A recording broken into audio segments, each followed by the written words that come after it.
চিংড়ি মাছ দিয়ে যে কোনো সবজি রান্না করেন না কেন খেতে কিন্তু অসম্ভব মজার হয়। আসসালামু আলাইকুম। আমি আজকে আপনাদের সাথে চিংড়ি মাছ দিয়ে ডাটার রেসিপি শেয়ার করব। আশা করছি পুরো ভিডিও জুড়ে আমার সাথেই থাকবেন। ভিডিওটি আপনাদের একটু হলেও ভালো লাগবে। তো শুরুতে তেল গরম হয়ে আসলে কড়াইয়ে এরপরে সামান্য একটু হলুদ আর লবণ দিয়ে দিয়েছি। তারপরে এখানে মাছগুলো দিয়ে দিব, হালকা করে একটু ভেজে নিব।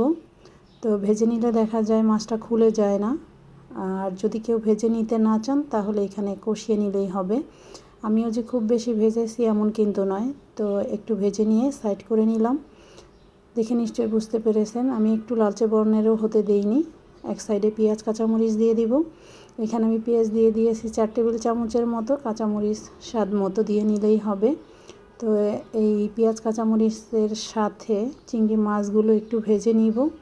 তারপরে এইখানে মশলা দিয়ে দিব। আমি এইখানে আদা রসুন বাটা বা জিরা বাটা এগুলো ব্যবহার করব না। ফোড়ন বাটা তরকারিতে মানে যেই তরকারিতে ফোড়ন বাটা দেওয়া হয় ওই তরকারিতে আদা রসুন না দিলেই ভালো হয়।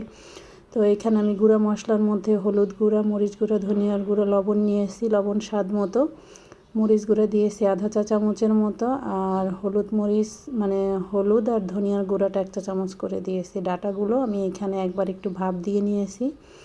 এখন মাছ একটু কষিয়ে নিয়ে তারপরে ডাটাও একটু কষিয়ে নিব। আসলে ডাটা থেকে তো পানি বের হয়, পানসে তরকারি। এটা যতক্ষণ কষাতে থাকবেন ততক্ষণে সিদ্ধ হয়ে যাবে। তো আমি একটু মিলিয়ে নিয়ে তারপরে ঝোলের পানিটা দিয়ে দিয়েছি। এখানে ঝোলের পানিটা যে যার পছন্দ অনুযায়ী দিবেন। আমার বাসায় সবাই একটু ঝোল তরকারি পছন্দ করে, তো আমি একটু ঝোল ঝোল রান্না করি। ডাটা এবং ঝোল পারফেক্ট হয়ে আসলে আমি এইখানে ফোড়ন বাটা দিয়ে 2-1 বার বলক তুলে নিব। লবণটা দেখে চুলার আঁচটা বন্ধ করে দিবেন। এই যে আমি এখন চুলার আঁচটা বন্ধ করে দিব। আশা করছি আপনাদের কাছে ঝটপট রেসিপি ভালো লেগেছে। যদি ভালো লাগে তাহলে ভিডিওতে একটি লাইক দিতে পারেন, পেজটিতে ফলো দিতে পারেন। ভালো থাকবেন। আজকে এই পর্যন্ত। আল্লাহ হাফেজ।